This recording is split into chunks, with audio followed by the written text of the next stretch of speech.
बिस्मिल्लाहिर्रहमानिर्रहीम। अस्सलाम वालेकुम डियर स्टूडेंट्स, ये जो मैंने आउटलाइन सीरीज स्टार्ट की हुई है, तो इसका मतलब ये है कि हम स्टूडेंट्स के जो एनालिटिकल एबिलिटीज़ हैं, जो उनके एनालिटिकल स्किल्स हैं और जो क्रिटिकल थिंकिंग एबिलिटीज़ हैं, उनको हम शार्पन करें। इसका ये मतलब नहीं है कि हम स्पून फीडिंग कराएं या उनको एक बनी बनाई चीज़ दें, नहीं, इसका ये मतलब नहीं है। यहाँ पर हम आप लोगों को सिखाएंगे कि एब्स्ट्रैक्ट एसेज और फिलोसॉफिकल एसेज जो स्टूडेंट्स के लिए बहुत ज़्यादा चैलेंजिंग होते हैं, उनको डिकोड कैसे करना है। This is the sole purpose of this series. इसके बाद जो आर्गुमेंटेटिव एसेज आएंगे और डिस्क्रिप्टिव एसेज आएंगे, तो उनको डिकोड करने में इतना मसला नहीं होता। उनके जो की वर्ड्स होते हैं, जो टर्म्स होते हैं, वही terms are enough to decode the topic. लेकिन लिटरेरी और एब्स्ट्रैक्ट एसेज में स्टूडेंट्स को बहुत ज़्यादा मुश्किलात पेश आती हैं कि हम इसको डिकोड किस तरह करें, इसमें प्राइमरी हेडिंग्स किस तरह बनेंगी, इसमें सेकेंडरी हेडिंग्स किस तरह बनेंगी। तो उस इशू को एड्रेस कराने के लिए मैंने ये सीरीज स्टार्ट किया हुआ है। आप लोग जब भी आउटलाइन को डिकोड करें और आपको लगे कि इसमें ये पॉइंट भी ऐड हो सकते हैं, तो आप लोगों कमेंट सेक्शन में लिखें, ताकि हमें आइडिया हो कि आपको टॉपिक की समझ आ गई है या आपको टॉपिक की अभी समझ नहीं आई। तो हम इस सीरीज को आगे लेकर चलेंगे। आज का इससे मैं आप लोगों के साथ शेयर करने लगा हूं। Today is the third outline which I am sharing with you. तो आपके जो भी इसके बारे में ख्यालात हैं, वो आप हमें कमेंट सेक्शन में बताइएगा, ताकि हमें आइडिया हो कि हम अगर इसको इम्प्रूव कर सकते हैं तो भी आप बताएं। आप इसमें कोई एडिशन सब्ट्रैक्शन करना चाहें तो भी बताएं। तो अब हम आते हैं सीधा अपने आउटलाइन की तरफ। Thank you. Dear students, as I talked earlier that here we are learning how to develop an outline, और उस आउटलाइन के जो बेसिक इंग्रेडिएंट्स हैं, कौन से उसके प्राइमरी हेडिंग्स हैं, कौन से सेकेंडरी हेडिंग्स हैं, how to develop that and how to write those headings and subheadings, we are here. Today's outline is, topic is, in the midst of great adversity lies great opportunity. So the first thing is that we need to understand is to convert the complex title into a simpler one. In the midst of great adversity lies great opportunity. इसको हमने understand करना है कि इसका मतलब क्या है। In the midst of great adversity, जब भी कोई बहुत बड़ी मुश्किल आती है ना, तो बिल्कुल उस मुश्किल के दरमियान में lies great opportunity, एक बहुत बड़ी अपॉर्चुनिटी भी होती है। इसका मतलब क्या है कि जब भी कोई मुश्किल आती है, it brings opportunities with itself. ये इस आउटलाइन का मतलब हुआ। अब हमने इसको सिंपल वर्ड्स में अंडरस्टैंड कर लिया कि जब भी कोई मुश्किल आती है, तो मुश्किल के साथ साथ उसका हल भी आता है, उसका सोल्यूशन भी आता है। अब हम आगे जाते हैं और हम सीखते हैं, समझते हैं कि इसका आउटलाइन कैसे डेवलप होगा। देखें, आउटलाइन में जो पहला पार्ट होता है ना, उसको क्या कहते हैं उसको हम कहते हैं इंट्रोडक्शन। क्या कहते हैं? इंट्रोडक्शन। इंट्रोडक्शन के 3 पार्ट्स होते हैं, हुक, उसकी बॉडी और thesis statement. So the first part is hook. Hook is also called attention grabber. Why we write it? As I have told earlier, hook हम इसलिए लिखते हैं to grab the attention of the examiner. हम चाहते हैं कि examiner को हम कोई ऐसी बात बताएं कि उसकी दिलचस्पी पैदा हो। History repeatedly demonstrates that human progress often emerges from the crucible of crisis, from world wars that accelerated technological revolutions to pandemics that reshaped global governance. Adversity has frequently acted as the catalyst for transformation. Catalyst for transformation. जब भी transformation हुआ है, तो उसका जो catalyst है वो क्या हुआ है? साबित adversity. This is a hook. You can write any other hook, as I have told you earlier. आप जो भी अच्छा, effective, convincing hook you understand कि ये इससे ज़्यादा effective है, convincing है, you can write that. Okay? उसके बाद हमने इसके कंटेक्स्ट को, इसकी बॉडी को समझना है। Adversity, whether in the form of economic crisis, natural disasters, wars, social operation और personal setbacks, test the resilience of individuals and societies, yet these hardships often force innovation. अब देखें, yet these hardships mean adversity. These shape or these often force innovations. Innovation जब भी हुआ है तो hardships की वजह से, उन मुश्किलात की वजह से हुआ है. इंस्पायर लीडरशिप, लीडरशिप के ऊपर एक मुश्किल वक्त आया है, इसने उस लीडरशिप को इंस्पायर किया है, and they had come with solutions and create opportunities to reforms and growth. Now we need to understand the thesis statement, and that's adversity should not merely be viewed as destructive, rather it acts as a driver of creativity, resilience, institutional reforms and technological progress and societal evolution. ये जितने भी अच्छे काम हुए हैं, productive काम हुए हैं, ये सारे कहाँ से हुए हैं? ये हुए हैं एडवर्सिटी की वजह से, हार्डशिप्स की वजह से. नाउ अब आपको ये पता होना चाहिए, हम बार बार कह रहे हैं कि थीसिस स्टेटमेंट में आपके पास जो भी कीवर्ड्स आगे, क्रिएटिविटी है, रेजिलियंस है, इंस्टीट्यूशनल रिफॉर्म है, टेक्नोलॉजिकल प्रोग्रेस है, सोसाइटल एवोल्यूशन है, जो भी कीवर्ड्स आ गए तो आपको ये पता होना चाहिए कि हमारे आउटलाइन में इसका तस्करा ज़रूर आएगा.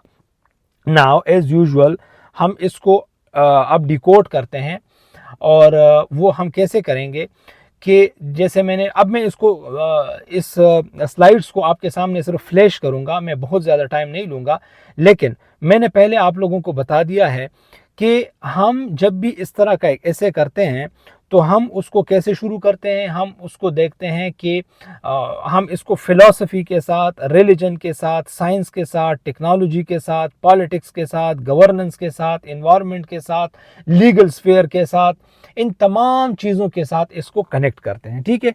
सो the first point which I have taken is again related to the philosophy.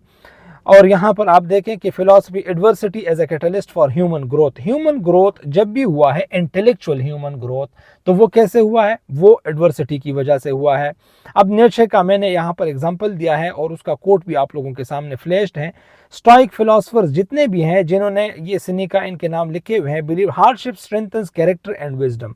इन पे तो इन सब का बिलीव है, और हमारा भी यही बिलीव है कि जितने इंसान हार्डशिप्स वो बियर करता है, जितनी मुश्किलात वो बर्दाश्त करता है, तो उतना ही उसका कैरेक्टर और विजडम वो पुख्ता हो जाता है और एक अच्छा ह्यूमन निकलता है. नेल्सन मंडेला की मैंने एग्जांपल दी है 27 ईयर्स प्रिजन की, और फिर उसके बाद जो the symbol of reconciliation, democracy in south Africa. ये पॉइंट्स आप लोग लिख सकते हो. आप लोग इसमें और भी पॉइंट्स लिख सकते हो. I am presenting you only samples. I am telling you again and again कि आप लोगों के जहन में अगर इससे मुतालिक और भी पॉइंट्स आते हैं, so you should write it in the comment section so that I understand कि आप लोगों ने इसको रीड किया और आप लोगों को इसकी समझ भी आ गई है. The next point I have taken again from religion, trials as divine tests. And देखें यहाँ पर ये बड़ा ज़बरदस्त है, ये प्लीज़ आप इस पर फोकस करें. Indeed with hardships comes ease. मैंने अपनी CSS का जो ऐसे किया था जिसमें मेरी एलोकेशन हो गई है, वो यही ऐसे था. Indeed with hardships comes ease. I secured 46 marks in this essay, कि हर मुश्किल के बाद आसानी है. ये कुरान मजीद की आयत है, फ़इन्न माल उसरि युस्रा, इन्न माल उसरि युस्रा. ठीक है. अब देखें कि आप लोगों ने इसको मुश्किलात के साथ कनेक्ट करना है कि देखें हर मुश्किल के बाद आसानी है. हर मुश्किल के साथ क्या होती है? आसानी आती है. रसूलुल्लाह सल्लल्लाहु अलैहि वसल्लम की मैंने यहाँ पर एग्जांपल दी है कि वहाँ पर परसिक्यूशन हुई इन मक्का. ही endured that, and yet the adversity laid the foundation of the Medinian Islamic state. The state of Medina जो था उसकी बुनियाद क्यों कि रसूलुल्लाह सल्लल्लाहु अलैहि वसल्लम के ऊपर मक्का में 13 साल जुल्म हुए, वहाँ से वो गए और वहाँ पर अच्छे दिन उनके आए. And it brought an opportunity, those adversities brought opportunities in Medina. ठीक. अगला पॉइंट मैंने लिया है जनाब किससे? साइंस से अगेन. ठीक है. ये मैंने अगेन साइंस से और टेक्नोलॉजिकल इनोवेशन से मैंने ये पॉइंट लिया है. आपके पास जितने भी बड़े इनोवेशंस हैं, जितने भी बड़े इनोवेशंस हैं जिनके ऊपर आज की दुनिया के साइंटिफिक फाउंडेशंस खड़े हैं, वो वॉर टाइम में वो इनोवेशंस हुए हैं. वर्ल्ड वॉर 1 में, वर्ल्ड वॉर 2 में. फॉर एग्जांपल मैं आप लोगों को एक छोटी सी मिसाल देता हूं कि radar, jet engines, nuclear technology and modern computing, सबसे बड़ी बात जो बाइनरी सिस्टम है 0 और 1 का, ये वर्ल्ड वॉर 2 के बाद ये इमर्ज हो गया. ठीक है. वर्ल्ड वॉर 2 में इसकी इन्वेंशन होगी और उसके बाद ये इमर्ज हो गया. आपके पास जो इंटरनेट है जिसके थ्रू मैं ये वीडियो अपलोड करूंगा, आप लोगों को पहुंचेंगी और आप लोग इसके थ्रू इस वीडियो को डाउनलोड करेंगे और इसको सुनेंगे, तो ये कहां से आया था? ये communication project, it was a military communication project initiated world war 2 and after world war 2. ठीक है. तो ये तमाम World War II was an adversity, it was a hardship, but it brought an opportunity of the innovations and internet like things. Okay, अगला point जो है वो हमारे पास है किस चीज़ का, the crisis accelerating medical breakthroughs. देखें, मैं स्लाइड आपके सामने फ्लैश है, लेकिन मैं सिंपल सी मिसाल देता हूं कि कोरोना की हार्डशिप आ गई अभी आप लोगों के सामने कुछ ही साल पहले, 4-5 साल पहले। Corona that was an adversity, a hardship, और इट ब्रॉट टेक्नोलॉजिकल इनोवेशंस। ये जो इसके वैक्सीन्स आ गए तो मुश्किल आ गई, लेकिन मुश्किल के साथ वो एक अपॉर्चुनिटी भी लेकर आई। उसी के बाद कितनी ज़्यादा साइंटिफिक इनोवेशंस हुए, कितने ज़्यादा ड्रग्स मार्केट में आए, वैक्सीन्स मार्केट में आई, और फ्यूचर के लिए भी चीज़ों को सिक्योर कर दिया। These are flashed before you, you can read it. अगला पॉइंट जो हमारे पास है वो किस चीज़ का है, वो है जनाब इकोनॉमिक अपॉर्चुनिटीज़ का मैंने लिया है। इकोनॉमिक अपॉर्चुनिटीज़ जब भी, फॉर एग्जांपल 1928 का इन्होंने, तो मैं यहाँ पर ये मेंशन किया, मैं आपको बताता हूँ। 1928 का ग्रेट डिप्रेशन आ गया, ठीक है, उसके बाद ग्लोबलाइजेशन वो पीक पे चला गया, उसने मोमेंटम गेन कर लिया, और the world advanced so rapidly. In 1997 Asian financial crisis आ गया, ठीक है, वहां पर साउथ कोरिया ने अपनी इकोनॉमी को रिस्ट्रक्चर किया और इसने दुनिया के लिए एक एग्जांपल पेश कर दिया। पाकिस्तान की तो हमने मिसाल लिखी है, लेकिन पाकिस्तान तो हर टाइम क्राइसिस में होता है इकोनॉमिक में, लेकिन फिर भी देखें जो हमने टैक्स रिफॉर्म्स हम कर रहे हैं, आपने देखा कि डिजिटलाइजेशन ऑफ एफबीआर हो गया, फेसलेस वो आ गई है, ठीक है, अप्रेजमेंट आ गई है, एवेल्युएशन ऑफ गुड्स आ गया। ये सब कुछ जो इनोवेशंस हैं ये इकोनॉमिक एडवर्सिटी की वजह से आ रही हैं, जिससे नेशनल एक्सचेकर को फ़ायदा हो रहा है और ड्यूटीज ज़्यादा इकट्ठी हो रही हैं। अगला पॉइंट मैंने एंटरप्रेन्योरशिप की अपॉर्चुनिटीज़ को लिखा है, वो भी कि जितनी भी मुश्किल आती हैं, देखें सरकार क्या करती है, हम कहते हैं कि बेरोजगारी है, ठीक है, it's an adversity, it's a hardship for the youth specially, लेकिन अब गवर्नमेंट 25 करोड़ आवाम को नौकरियां नहीं दे सकती, ठीक है, या 20 करोड़ को या 15 को। यहाँ पर जब यूथ देखता है कि we are passing through a difficult times and we don't find opportunities for jobs, तो वो क्या करते हैं, वो एंटरप्रेन्योरशिप की तरफ चले जाते हैं। तो वो हार्डशिप्स जो है ना, वो उनको ईज देता है, अपॉर्चुनिटीज़ देता है कि वो किसी और तरफ देखें। अब यहाँ पर मैंने ये जो एग्जांपल्स लिखी हैं कि एयरबीएनबी है, ये ऊबर है, ये व्हाट्सएप है, ये सारी आप जितने भी बड़े सेटअप्स देखेंगे, जितने भी बड़े आप कंसोर्शियम्स देखेंगे, जितने भी बड़े बिजनेसेस देखेंगे, तो वो तमाम एंटरप्रेन्योरशिप के प्रोडक्ट्स हैं, और वो हार्डशिप्स और एडवर्सिटी की वजह से आए हैं। अगला पॉइंट है पॉलिटिकल एंड गवर्नेंस रिफॉर्म्स। देखिए, जब भी किसी कंट्री में पॉलिटिकल क्राइसिस आता है तो उसी पॉलिटिकल क्राइसिस की वजह से ही डायलॉग होता है, और उसी की वजह से ही अपॉर्चुनिटीज़ निकल के कोई किसी एक पॉइंट पर मुत्तफिक होते हैं, मोमेंट्स चलती हैं, और उन मोमेंट्स के बाद कोई पॉलिटिकल सेटअप आ जाता है, ठीक है। अब यहाँ पर मैंने लिखा है कि economic reforms after financial crisis, sorry ये स्लाइड हो गया, अगला स्लाइड है ये democratic transformations after political operation, political adversity of inspire democratic movements. अब आप अरब स्प्रिंग्स की मिसाल लें, और जो साउथ अफ्रीका में 1990s में हुआ अपार्थाइड, आप उसकी मिसाल ले सकते हैं। इंस्टीट्यूशनल स्ट्रेंथिंग्स भी, ये तो पाकिस्तान के साथ ज़्यादा रिलेटेड है, अगरचे हम वी ट्राई कि we take examples from the globe, world से एग्जांपल हम दें, पाकिस्तान से लीस्ट एग्जांपल्स दें, क्योंकि एक बात याद रखें इंग्लिश एसे में, ये बहुत ज़्यादा ज़रूरी है कि आप हमेशा कोशिश करें कि अच्छी चीज़ों में पाकिस्तान को कोट करें, और कोशिश करें कि बुरी चीज़ों में पाकिस्तान को कोट ना करें, ठीक है। क्योंकि अगर आपके पास फॉर एग्जांपल आप लिखते हो कि पाकिस्तान में डेमोक्रेसी नहीं है, तो ये बात आप लोगों की एग्जामिनर को पसंद नहीं आएगी। उसकी वजह यह है कि आपके पास और कितने ज़्यादा एग्जांपल्स हैं जहां पर डेमोक्रेसी नहीं है। आप गल्फ स्टेट्स को लें, अरब स्टेट्स को लें, आप फिर साउथ अफ्रीकन स्टेट्स को लें, आप अफ्रीकन स्टेट्स को लें, ठीक, तो वहां पर ट्रू डेमोक्रेसी नहीं है। कई कंट्रीज़ में हमें लगता है कि डेमोक्रेसी है, लेकिन वहाँ ट्रू डेमोक्रेसी नहीं होती। तो आप कोशिश करें कि पाकिस्तान को अच्छी चीज़ों में कोट करें और बुरी चीज़ों में कोट ना करें, ठीक। इंस्टीट्यूशनल स्ट्रेंथनिंग, मैंने पहले भी ये बात बताई कि जब भी कोई क्राइसिस आता है, मैं पाकिस्तान से आप लोगों को एग्जांपल देता हूं कि देखें, पाकिस्तान या पाकिस्तान जैसे कंट्रीज़ में इलेक्शन पे हमेशा एक वावेला होता है, एक शोर होता है कि यहाँ पर रिगिंग हो गई या मैनिपुलेशन हो गई। इसी तरह जो इलेक्शन को देखता है वो इदारा है इलेक्शन कमीशन ऑफ पाकिस्तान। ठीक, अब इस पर आज ये आवाज़ उठ रही है, कल भी उठ रही थी। एक टाइम ऐसा आएगा कि ये इंस्टीट्यूशन अपने साथ अपॉर्चुनिटी लेकर आएगा डिजिटलाइजेशन का, रिफॉर्म का, और कंट्रीज़ में ये चीज़ें होती रही हैं। हमारे जैसे स्टेट्स में, पाकिस्तान या थर्ड वर्ल्ड कंट्रीज़ में ये चीज़ें बड़ी देर से होती हैं। तो ये जो एग्जाम्पल फ्लैश है, प्लीज़ आप इसको देखें और इससे आप लोग इसको समझें। ठीक है, अगला जो पॉइंट है, social and cultural transformation through adversity. अब आप इसमें मैंने जो एग्जांपल्स दी है वो है सिविल राइट्स की मोमेंट्स। ये देखें, ये इन द यूएस वहाँ पर बहुत ज़्यादा हार्डशिप्स थी, लोगों की ज़िंदगियाँ बड़ी मुश्किल थी, और they were living lives of adversity and hardships, so that brought the opportunity, they started civil rights movements, और उनके साथ रेशल जो डिस्क्रिमिनेशन है वो एंड हो गया। वुमेन सफरेज के एग्जांपल आप लोगों को अच्छी तरह पता है, आप लोगों ने इसको जेंडर स्टडीज़ में, क्रिमिनोलॉजी में, इन सब्जेक्ट्स में पढ़ लिया है, सो आप इसको समझते हैं।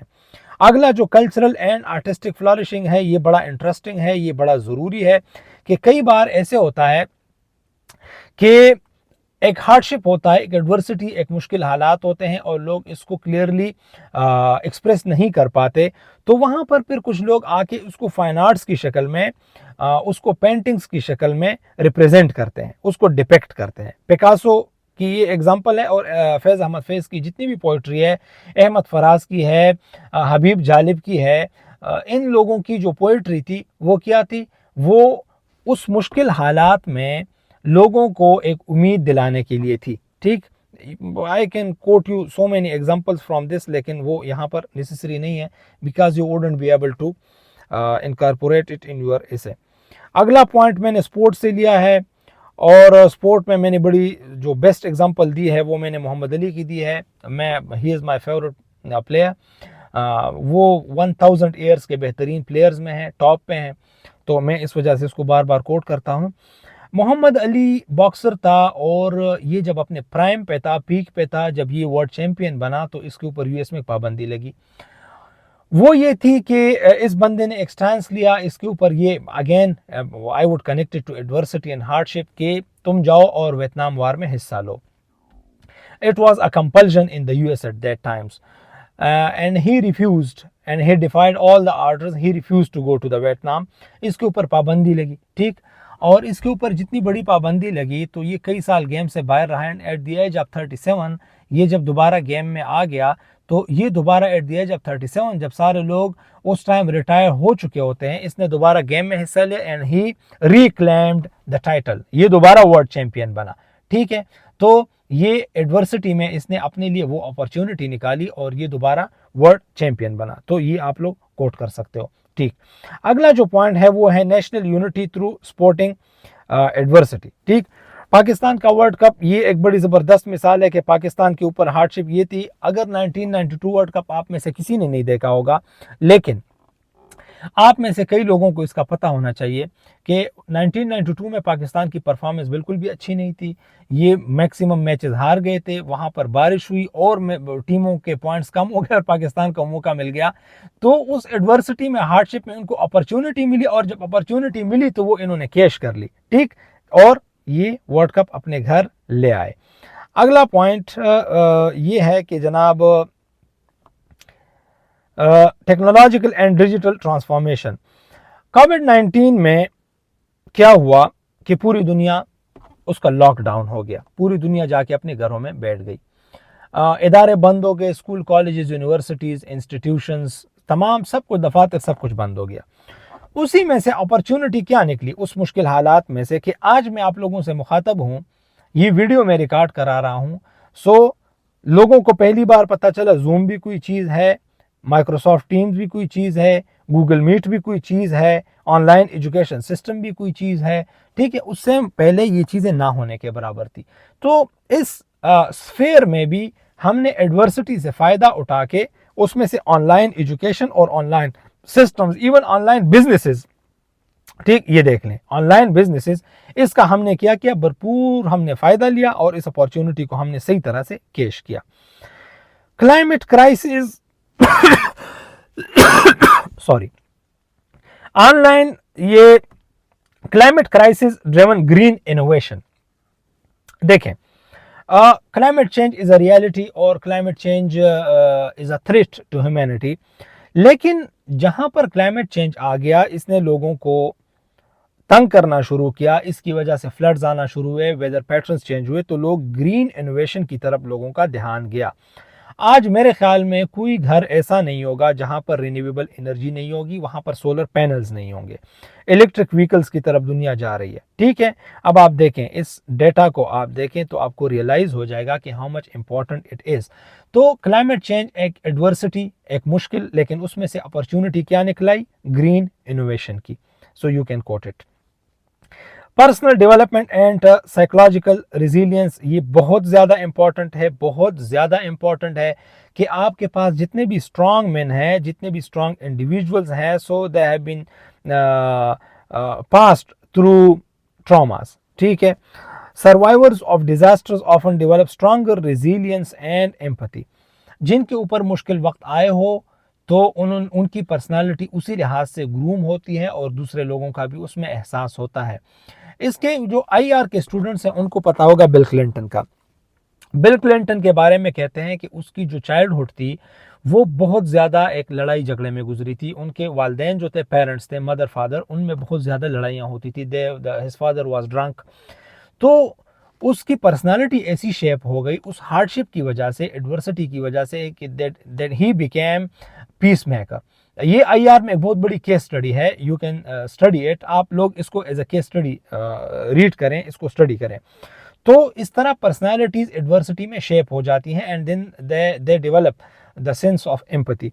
ये दूसरा, लीडरशिप इमर्जिंग फ्रॉम क्राइसिस, वो विंस्टन चर्चिल की एक बड़ी क्लासिक एग्जांपल है कि विंस्टन चर्चिल, उसने ग्रेट ब्रिटेन को, यूके को लीड किया in the world war two, और उसके बाद जो उसकी पर्सनालिटी है, so he is not only a leader but a statesman, और इसके अलावा he is a philosopher, he is a writer. तो ये तमाम उसकी पर्सनालिटी जो शेप हुई, जो ग्रूम हुई, वो एक एडवर्सिटी की कंडीशंस में हुई।